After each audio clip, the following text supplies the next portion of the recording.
계시록은 그 가운데 그 중심 내용이 세 가지 재앙이 이렇게 반복되는 그런 그 구조였습니다. 인장하고 또 나팔장하고 대접장하고 그 세 가지 이제 재앙이 반복돼 나오면서 그게 이제 중심 그 내용이었는데요. 저희가 이제 지난주에 나팔장 마지막 세 번째 나팔장까지 다 봤는데, 그런데 이제 그 나팔장의 그 내용들이 출애굽기에 나오는 열 그 재앙하고 굉장히 내용면에서 이렇게 유사했어요. 그래서 뭐 그 하수가 피가 되고 악성 종기가 나고 이런 재앙들이 있는 그 모습들이 출애굽기 10장하고 비슷했는데, 그때 이제 바로가 마음이 완강했다. 근데 그 완강함 밑에는 교만함이 있었다는 거 봤고요. 그래서 저희들 깨어있기 위해서는 마음이 자만하고 높아져 있으면 안 된다는 것 보았고요. 이제 오늘 하고 다음 주에 보는 17장 18장은 바벨론의 멸망에 대해서 말해주는데요. 지난주 7번째 재앙 그 나팔재앙 그 마지막 부분에 나온 내용입니다. 6장 17절 한번 가보실래요? 6장 17절 가보시면 일곱째 천사가 그 대접을 공중에 이거 뭐 많이 넘기실 거 없고요. 바로 옆에 있습니다. 죄송합니다. 16장 17절 죄송합니다. 제가 잘못 얘기했네요. 16장 17절 일곱째 천사가 그 대접을 공중에 쏟음에 큰 음성이 성전에서 보좌로부터 나서 이르되 되었다 하시니 번개와 음성들과 우레소리가 있고 또 큰 지진이 있어 얼마나 큰지 사람이 땅에서 온 이래로 이같이 큰 지진이 없었더라. 일곱째 대접이 부어질 때 일인데요. 그러면서 19절에 큰 성이 세 갈래로 갈라지고 만국의 성들도 무너지니 큰 성 바벨론이 하나님 앞에 기억되신 바 되어 그의 맹렬한 진노의 포도주 잔을 받으며, 여기 이제 세 번째 재앙 그 나팔 재앙에 그 일곱째 천사가 대접을 쏟아부을 때 큰 성 바벨론이 진노의 포도주 잔을 받게 된다고 그럽니다. 바벨론이 멸망할 거다. 진노의 포도주 잔을 받는다는 건 멸망할 거다. 그것을 얘기해 주는데요. 그런데 이제 마지막 재앙의 마지막 그 대접이 쏟아지면서 큰 성 바벨론이 멸망할 거다 얘기했는데, 그런데 17장하고 18장은 이 큰 성 바벨론의 멸망에 대해서 두 장에 걸쳐서 다시 보여주는 그런 그 내용입니다. 그래서 이제 큰 성 바벨론이 뭔가를 먼저 봐야 되는데요. 1절부터 한번 보겠습니다. 일곱 대접을 가진 일곱 천사 중 하나가 와서 내게 말하여 이르되 이리로 오라. 많은 물 위에 앉은 큰 음녀가 받을 심판을 내게 보이리라. 일곱 천사 중에서 그 하나가 물 위에 앉은 큰 음녀가 받을 심판을 보이겠다고 합니다. 여기 이제 음녀가 나오는데요. 그 중간에 다시 보겠습니다. 5절로 한번 내려가 보세요. 5절에 가보시면 그의 이마에 이름이 기록되었으니 비밀이라 큰 바벨론이라 땅의 음녀들과 가증한 것들의 어미라. 이 그 음녀는 누구냐면 이름은 이제 비밀인데, 그런데 큰 바벨론이라고 합니다. 음녀가 큰 바벨론이라고 그럽니다. 큰 바벨론이 음녀라고 그렇게 얘기합니다.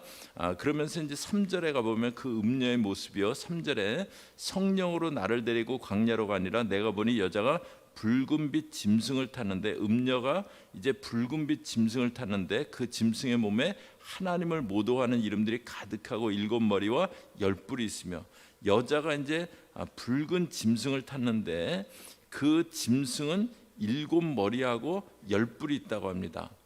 그 다니엘서에서 저희가 다니엘서 계시록 전에 그 다니엘서 볼 때 거기 그 다니엘이 이제 환상을 보는데 바다에서 네 생물이 나옵니다.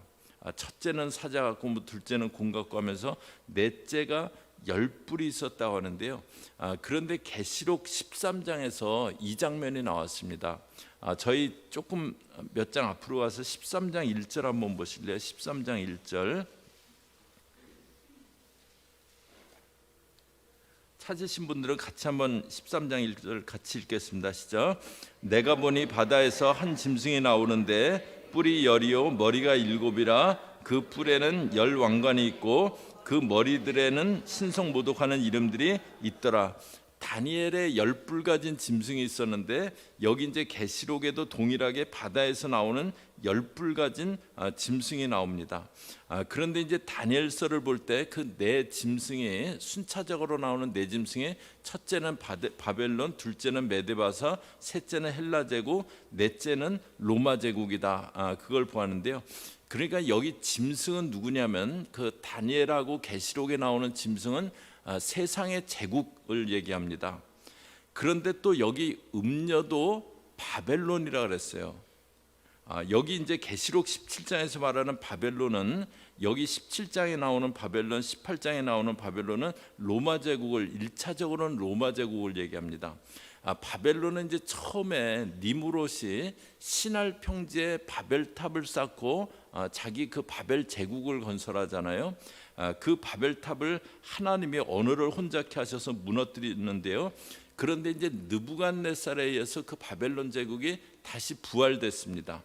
그래서 유다가 바벨론에 의해서 멸망당했고 또 다니엘 같은 경우는 포로로 잡혀갔고 이제 그랬었죠.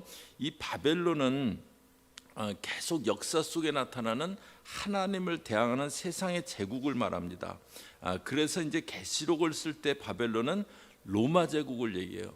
요한 사도가 지금 로마의 핍박 가운데 있는 성도들에게 바로 로마라고 얘기하지 않고 바벨론이라고 이제 그렇게 하나님을 대항하는 세상의 제국 그 바벨론이라고 로마 제국을 바꿔 말하는 거죠. 그래서 베드로전서 5장 13절에 앞에 보시면서 같이 보시면은요. 베드로전서 5장 13절.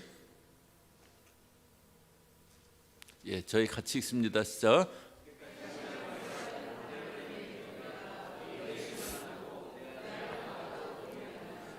베드로 전서는 이제 베드로 사도가 로마에 가 있으면서 흩어져 있는 나그네 같은 성도들에게 쓴 그 서신서인데요. 그런데 뭐라고 얘기하냐면은 계속 좀 펴놔 주실래요? 거기 바벨론에 있는 교회라고, 바벨론에 있는 교회가 너에게 문안한다고. 지금 로마에 가 있으면서 베드로 사도가 나그네와 같은 그런 그 성도들에게 편지를 쓰면서 여기 바벨론에 있는 교회가 너에게 문안한다. 근데 여기 바벨론은 로마 교회입니다. 로마입니다. 로마에 가 있으면서 로마에 있는 교회를 바벨론에 있는 교회라고 그렇게 표현을 해요. 로마가 신약 시대의 바벨론이다. 그것을 보여줍니다. 그런데 이제 바벨론이 있고 또 로마 제국이라고 할 수 있는 그 음녀가 있고 같은 존재인데 그런데 그 음녀가 짐승을 탔다. 바벨론 제국이라고 얘기할 수 있는 음녀가 짐승을 탔다고 했는데 짐승도 세상 제국이에요. 그러면 로마 제국이라고 할 수 있는 이 음녀하고 짐승하고는 무슨 차이가 있느냐는 거예요. 그 짐승도 제국이고 지금 이 음녀도 바벨론 그 로마 제국을 얘기하고 그러면 짐승하고 이 음녀하고 다 같이 제국을 얘기하는데 그럼 무슨 차이가 있느냐는 거예요. 둘이 같은 제국인데 음녀가 짐승을 타고 있다고 서로 다른 존재인 것처럼 나타나지만 실제로는 같은 존재 아니냐. 그러면 둘은 무슨 차이가 있느냐. 이제 그런 이렇게 의문이 드는 거죠. 저희가 다니엘서 보면서 세상의 논리는 힘의 논리로 표현된다. 짐승으로 나타나는 힘의 논리라는 걸 보았습니다. 사자나 곰이나 표범이나 이런 짐승들은 이제 힘의 논리를 말합니다. 힘의 논리를 나타낼 때는 세상 나라들을 짐승이라고 표현을 해요. 짐승이라고 표현된 그 세상 나라 제국들은 힘의 논리를 사용하는 그런 모습일 때 이제 짐승으로 표현합니다. 그런데 음녀는 뭐냐면 4절 보세요. 그 여자는 자줏빛 붉은빛 옷을 입고 금과 보석과 진주로 꾸미고 여기 이제 자줏빛과 음녀는 자줏빛과 붉은빛 옷을 입었다고 그렇게 했는데요. 여러분들 이 말씀이 좀 굉장히 좀 복잡하게 느껴질 수 있는데요. 한번 잘 따라와 보세요. 예. 그 자줏빛과 붉은빛 옷을 입었다 그랬는데요. 여기 자줏빛 붉은 빛은 뭐냐 하면은 굉장히 사치와 화려한 색, 그것을 나타냅니다. 고대 이제 자줏빛하고 붉은 빛은 사치와 화려함의 상징이에요. 바울이 빌립보에 가서 만난 사람이 자주장사 루디아였습니다. 자주는 자줏빛 색깔의 그 옷감, 그 비즈니스라는 루디아 성도님을 만나잖아요. 루디아가 그 당시에 제일 화려함을 상징하는 자주 옷감 비즈니스를 하고 있었던 거예요. 그래서 여기 음녀가 자줏빛과 붉은빛 옷을 입고 있었다는 건 아주 사치하고 화려한다는 걸 나타내요. 그리고 금과 보석과 진주로 꾸몄대요. 이제 2월 올해도 마지막 주에 하는지 모르겠는데 2월 마지막 주 되면 아카데미 시상식 하잖아요. 근데 그게 뭐 몇 년 전인지 모르겠어요. 그때 어떤 그 여배우가 나왔는데 그 이렇게 목걸이를 했는데 고대 왕비들이 하는 것 같이 앞에 이렇게 이렇게 쭉 이렇게 있는 목걸이인데, 그런데 그 목걸이가 다 다이아몬드로 된 거예요. 뭐 2캐럿이나 3캐럿짜리 하나 달린 그 목걸이 이렇게 건 게 아니고요. 그 2캐럿, 3캐럿짜리가 막 이만큼 달려갖고 그래갖고 아나운서가 그 중계하는 사람이 저 그 가격을 얼마 정도로 얘기하더라. 하여튼 뭐 굉장히 비싸더라고요. 근데 자기 인기와 부를 과시하는 거죠. 음녀가 이제 붉은 옷하고 또 보석으로 꾸몄다는 것은 음녀의 특성을 말하는데요. 음녀는 사치하고 방탕하고 그러면서 사람들의 인기를 얻어내는 그런 존재입니다. 15절 한번 가보세요. 15절에요. 15절 가보시면요, 또 천사가 내게 말하되 내가 본 바 음녀가 앉아있는 물은 백성과 무리와 열국과 방언들이니라. 1절에 그 음녀가 많은 무리에 앉아 있었다 그랬는데요, 그 물은 뭐냐면 백성과 무리와 열국과 방언이라 그래요. 이 백성과 무리와 열국과 방언은 그 인기가 어느 정도냐면 어느 한 지역에 국한된 인기가 아니라는 거예요. 막 그 열국 가운데 있는 서로 나라 말도 틀린 그런 가운데 막 그렇게 인기를 얻고 있는 그런 그 모습이라는 거예요. 제가 2007년에 이제 중국 비전 트립 갔다가 그때 상하이를 하루인가 갔었는데, 근데 그 상하이에 갔는데요, 거기 코비 브라이언트 큰 사진이 있는 거예요. 르브론 제임스, 샤킬 오닐. 그래갖고 제가 그때 약간 그 놀랐어요. 아니 미국 프로농구하고 중국하고 무슨 상관이 있지? 근데 저 사람들을 중국 사람들 좋아하나?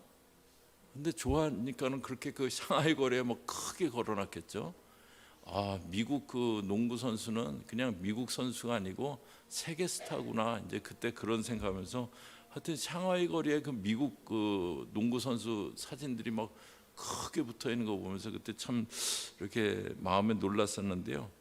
뭐 지금 한류도 그렇죠. 뭐 언어 다 틀린데 뭐 한류도 막 그 저 세계 어디 저 구석 나라도 뭐 한류 스타들 좋아하고 그러잖아요. 저희 세상의 논리는 힘의 논리고 인기의 논리입니다. 짐승으로 표현되는 건 힘의 논리고, 그런데 같은 제국인데 음료로 표현되는 건 인기의 논리, 그것을 말합니다. 그래서 이제 외모주상주의가 된 거죠. 그래서 사람들이 막 자기를 꾸미고 사람들에게 이제 자기를 어필하려고 그러고 사람들의 인기를 끄는 것으로 막 자기를 치장하려고 하고 그럽니다. 뭐 명품 옷을 입고 막 그 럭셔리한 차를 타고 이제 그러려고 합니다. 여기 이제 짐승과 음녀는 같은 존재인데 이제 다르게 표현된 거예요. 그래서 하나는 힘의 논리고 하나는 세상적인 화려함하고 인기의 논리입니다. 그런데 이제 6절에 보면요, 내가 보면 이 여자가 성도들의 피와 예수의 증인들의 피에 취한지라. 힘의 논리로 성도들을 순교하게 만든 그 피에 취해 있어요. 그런데 또 음료는 굉장히 또 화려합니다. 그래서 6절 뒷부분에 보면요, 요한 사도가 그 여자를 보고 놀랍게 여기고 크게 놀랍게 여기네. 많이 그 놀라운 존재다, 그렇게 보고 있는 겁니다. 그런데 7절에 천사가 이르되 왜 놀랍게 여기느냐, 내가 여자와 그가 탄 7머리와 10뿔 가진 짐승의 비밀을 내게 이르리라. 놀라지 말라고, 비밀을 알려주겠다고 그럽니다. 그러면서 8절에 내가 본 짐승은 전에 있다가 지금은 없으나 장차 무적임으로부터 올라와 멸망으로 들어갈 자니 땅에 사는 자들로서 창세 이후로 그 이름이 생명책에 기록되지 못한 자들이 이전에 있었다가 지금은 없으나 장차 나올 짐승을 보고 놀랍게 여기라. 사람들도 놀랍게 여기겠지만, 그런데 9절에 지혜 있는 뜻이 여기 있으니 일곱 머리는 여자가 앉은 일곱 산이라. 그 짐승은 일곱 머리가 있었다 그랬는데 일곱 머리는 그 음녀가 앉아 있는 일곱 산이라고 그럽니다. 그런데 로마는 티베르 강 옆에 일곱 언덕 위에 세워진 도시랍니다. 그래서 여기 일곱 산은 1세기 때 로마를 가리킬 때 사용하는 표현이에요. 바벨론인 음녀가 1세기 바벨론 로마에 앉아 있다는 겁니다. 그런데 10절에 또 일곱 왕이라 다섯은 망하였고 하나는 있고 다른 하나는 아직 이르지 아니하였으나 이르면 반드시 잠시 동안 머무르리라. 여기 일곱 왕은 이제 로마의 황제인 시저들을 얘기합니다. 일곱은 이제 완전수기 때문에 뭐 시저가 7명은 아니었겠지만 이렇게 그 시저들을 얘기합니다. 그런데 다섯은 망했대요. 하나는 지금 있고 다른 하나는 아직 오지 않았는데 지금 6대까지 있는 거예요. 그런데 이르면 반드시 잠시 동안 머무르리라. 마지막 그 올 사람은 시저는 그냥 잠시 동안, 절대 오래 있지 않고 잠시 동안 머무른다고 그렇게 얘기합니다. 이 글을 읽는 계시록 성도들은 로마가 망한다는 거구나, 그걸 바로 알았을 거예요. 요한 사도 이 말을 들으면서 로마가, 바벨론인 로마가 곧 망한다는 거구나, 그걸 알았을 겁니다. 힘의 논리를 앞세워서 자기들을 핍박하고 생명을 앗아가는 로마가 망할 거고 그것도 오래지 않아서 망할 것이다, 그것을 말해주는 겁니다. 그러면서 이제 12절에 내가 보던 열뿔은 열왕이니 아직 나라를 얻지 못하였으나, 이제 일곱 머리가 있었고 열뿔이 있었는데 열왕이다 그럽니다. 다니엘의 환상에서 이제 네 번째 나온 짐승도 열뿔이 있는데 그것은 이제 로마 후에 등장하는 나라들을 말합니다. 로마는 멸망당하고 그 외 다른 나라들이 차례로 나타날 것을 말하는데요. 그런데 13절에 그들이 한 뜻을 가지고 자기의 능력과 권세를 짐승에게 주더라. 그러면서 14절에 그들이 어린 양과 더불어 싸우려니와 어린 양은 만주해 주시어 만왕의 왕이심으로 그들을 이기실 터요, 또 그와 함께 있는 자들 곧 부르심을 받고 택하심을 받은 진실한 자들도 이기리로다. 그 로마 후에 다른 제국들도 힘을 합쳐서 어린 양과 싸우려고 하는데 만왕의 왕 대신 어린 양이 승리하실 거다, 그것을 얘기해 줍니다. 로마도 멸망하고 그 외 제국들도 결국은 멸망될 것이다. 그래서 짐승의 비밀을 알려주겠다고 합니다. 그런데 이제 마지막에 일어나는 일이 있어요. 16절에 내가 본 바 이 열뿔과 짐승은 음녀를 미워하여 망하게 하고 벌거벗게 하고 살을 먹고 불로 아주 살으리라. 그 짐승과 음녀는 이렇게 같은 존재의 다른 면이다. 하나는 힘의 논리고 하나는 인기의 논리다. 이제 그거 봤는데요. 그동안은 이제 짐승이 힘의 논리도 갖고 있지만 또 음녀같이 막 사람들을 타락시키고 세상적인 모습으로 나타나기도 했어요. 막 인기를 구하고 그러기도 했는데, 그런데 이제 마지막에는 다른 거 필요 없다, 그냥 힘으로 나가자, 이제 그렇게 될 거라고. 음녀는 이제 다 그 미워해서 망하게 되고 이제는 짐승으로만 나갈 거라고 그럽니다. 오늘 이제 저희가 그 사는 세상은 힘의 논리도 있지만 또 음녀로 표현되는 화려함과 어떤 타락과 인기의 논리, 그것도 같이 있습니다. 그것이 이제 지금 세상인데요. 그런데 그 바벨론은 음녀라고 표현됐어요. 음녀. 근데 음녀라고 표현된 이유가 저희 성도들, 주의 교회는 계속 뭐라고 얘기했습니까? 신부다라고 얘기했잖아요. 신부와 대조되는 그런 존재가 음녀입니다. 주의 백성들은 그리스도의 신부예요. 신부는 정결하고 순결합니다. 음녀가 아니에요. 저희 믿는 자들은 그리스도의 신부입니다. 믿는 자들은 음녀가 아니고 신부다. 신부로 살아가는 거다. 그것을 말해줍니다. 그런데 이제 문제가 있죠. 저희들이 살고 있는, 저와 여러분이 살고 있는 곳은 바벨론 가운데 살고 있습니다. 저희가 살고 있는 곳이 바벨론이에요. 음녀인 바벨론 가운데 살고 있는데 살기를 신부로 살아가야 되는 거예요. 바벨론에서 신부로 살아가야 되는 거예요. 그러니까 쉬운 일이 아닙니다. 바벨론 가운데 있는데 신부로 살아가야 돼요. 그런데 이제 바벨론 가운데서 신부로 살아가기 위해서 저희가 어떻게 해야 되는가? 우리는 음녀가 아니고 신부라고 하고, 그런데 우리가 살고 있는 그 바벨론이고, 잘못하면은 뭐 바로 바벨론에게, 음녀에게 이렇게 넘어가기도 참 쉽고, 그런 바벨론 가운데서 어떻게 신부로 살아가야 될까? 어떻게 신부로 살아갈 수 있을까? 그런데 바벨론 가운데 있었는데, 그런데 그 바벨론 가운데서 신부로 살았던 하나님의 사람이 있었는데 다니엘이었습니다. 저희가 봤던 다니엘, 15살, 16살에 바벨론의 포로로 가서 80이 넘은 나이까지 바벨론이 메대, 페르시아로 바뀔 때까지 그렇게 살았어요. 그런데 거기서 바벨론에 전혀 동화되지 않았잖아요. 그 바벨론 때는 느부갓네살 다음에 2인자입니다. 다니엘이 2인자예요. 메데의 다리오 왕 때는 전국을 120방백이 다스리고 그 위에 총독 3명이 있는데 그 세 총독 중에 하나가 다니엘이었습니다. 늘 권력의 핵심 자리에 있었어요. 그러니까 호사를 누리고 또 방탕하려면 그럴 수 있는 어떤 유혹도 많았을 거예요. 그래서 나이가 들어가면서 다니엘에게 주변에 있는 사람들이 다니엘 총리도 이제 좀 즐기며 살아, 그런 어떤 솔깃한 유혹의 소리도 많았을 거예요. 그런데 다니엘은 그 바벨론에 살지만 신부의 영성을 잃지 않았습니다. 저희 다니엘서 볼 때 다니엘서 주제가 신부의 영성이다, 그거 보았잖아요. 다니엘은 신부의 영성을 잃지 않은 믿음의 사람이었어요. 제가 이렇게 그려봤는데 다니엘은 80이 됐을 때도 굉장히 절제된 믿음의 사람의 모습이었을 거다, 그런 그 상상이 됩니다.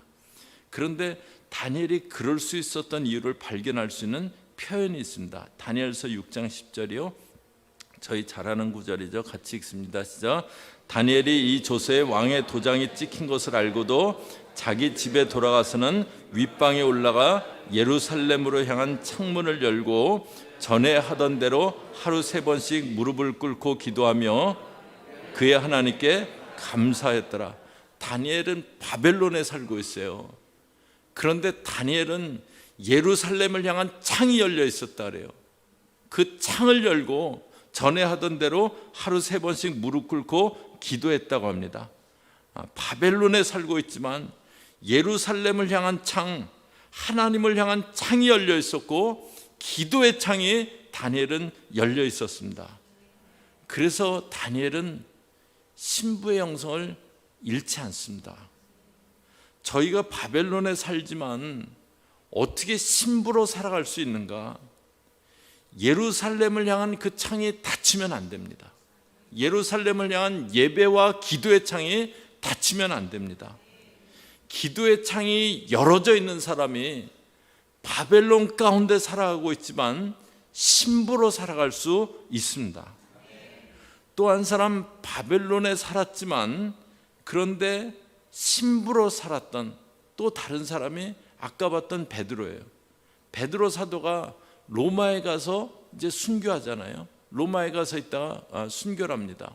그런데 왜 베드로가 로마까지 갔습니까? 베드로는 이제 갈릴리 촌사람이에요. 뭐 논이 있고 밭이 있고 그런 데 살던 사람은 이렇게 뭐 아스팔트 있는 그 지역에 가면 암만 해도 삭막하게 느껴지잖아요. 그 당시 로마는 오늘날의 뉴욕입니다. 그러니까 베드로는 뭐 자기 어떤 적성상으로는 그 로마가 안 맞았을 거예요. 그런데 로마에 가 있어요. 왜 그러냐면 너희는 가서 모든 족속으로 제자 삼으라. 그 주님이 주신 명령이 있기 때문에 그 갈릴리 출신인 베드로가 그 당시 메트로폴리탄 로마에 가 있는 겁니다. 로마에 있다고 해서, 그런데 베드로가 시간이 지나서 음녀로 표현된 바벨론의 동화된 모습이 나타났을 거라고 전혀 상상이 안 되잖아요. 왜냐하면 베드로는 그곳에 사명 때문에 가 있는 거기 때문에요. 사명을 붙잡고 있는 사람은 바벨론에 살지만 신부로 살아갈 수 있습니다.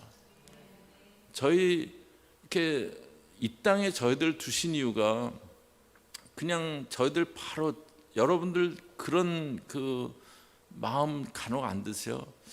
빨리 주님 데려가, 뭐 여러 가지 생각 안 하면은 그냥 나만 생각하면 주님이 빨리 좀 데려가시면 편할 텐데, 세상에서 힘들고 막 이렇게 이러지 않고 편할 텐데, 뭐 그런 생각 안 드세요?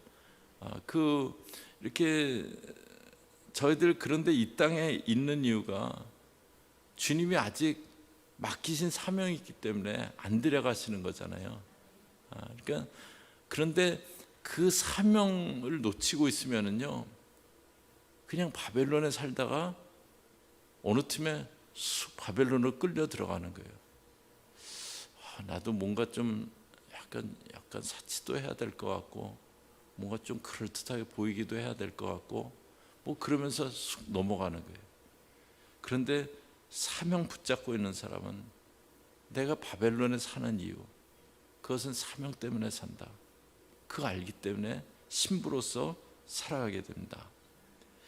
지금 시대가 음녀의 시대입니다. 사치하고 사람들에게 인기 없고 외모주상주의고 뭐 그런 것이 중요한 그런 시대입니다. 그런데 저희들 신부로 살아가라고 하세요. 신부로 살아가라고. 오늘 이 17장 주제는 바벨론 속에서 신부로 살아가기입니다. 이 17장은 뭘 얘기하냐면 바벨론 속에서 그러나 신부로 살아가라고 그걸 얘기해 줍니다.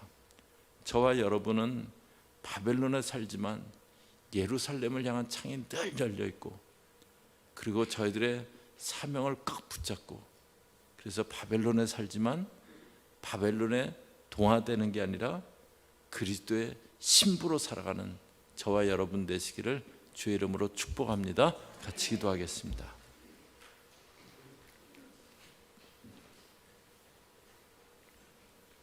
하나님, 화려하고 또 정말 매력적으로 보이는 그런 모습이고, 그런 음녀로 표현되는 바벨론을 보았습니다. 저희들 그 바벨론에 있으면서 자칫하면 저희도 그 물결에 휩쓸려가기 참 쉬운 그런 시대 가운데 살고 있습니다. 하나님, 저희가 바벨론에 살지만 그러나 예루살렘을 향한 창이 열려 있게 하시고, 저희가 바벨론에 살지만 사명 때문에 살고 있는 것 기억하면서 그리스도의 신부로 살아가게 부조와 먹게 붙들어 주시옵소서. 예수님의 이름으로 기도 올리옵나이다. 아멘.